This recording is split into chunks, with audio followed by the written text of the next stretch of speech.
identified health, agriculture, education. Mr. Speaker, we have taken a conscious decision as the executive that we want to have a cordial, respectful relationship with the Assembly. And only based on such a relationship can we build and deliver the agenda of the people of Kiambu.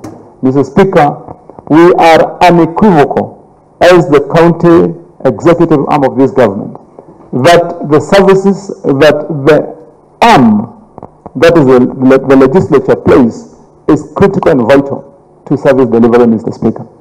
We stand, Mr. Speaker, to be counted that we work together with the county assembly, Mr. Speaker. And we are also sending a very loud and clear message, Mr. Speaker, that moving forward, as we embrace on our joint role of implementing our development agenda at the county government level, that we shall also not blink from calling out any external interference that intends, Mr. Speaker, that is schemed, Mr. Speaker, to waylay, to slow down, Mr. Speaker, the development of the agenda of the people of Kiambu, Mr. Speaker.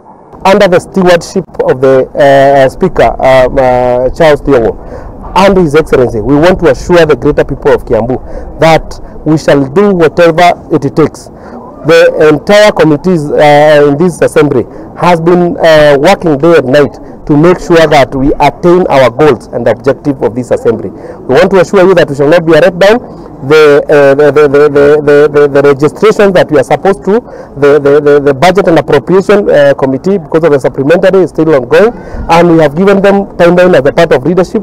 And we just want to assure you, before even before we embark on February, we shall have a special sitting and make sure that we have approved all the necessary registration. Ndio tutapitisha tukiangalia tuone zinafaa. Kama hakuna makosa, zingine zinakuja tunaangalia kama ni amendment tunafanya tunarudisha, lakini ikiingia vile haitakuwa inafinya Wanjiko wa Kiambu, sisi tutapitisha ndio yaweze kufanya kazi. Na sisi tukimpitishia kama bajeti ambayo tulipitisha ya 21 billion, akileta supplementary, sisi tunasema tunataka tuone itemize, tuone ile kitu ametoa, ile anaweka, na tukiangalia tuone iko sawa, sisi tukiwa kama assembly tutapitisha. Haya,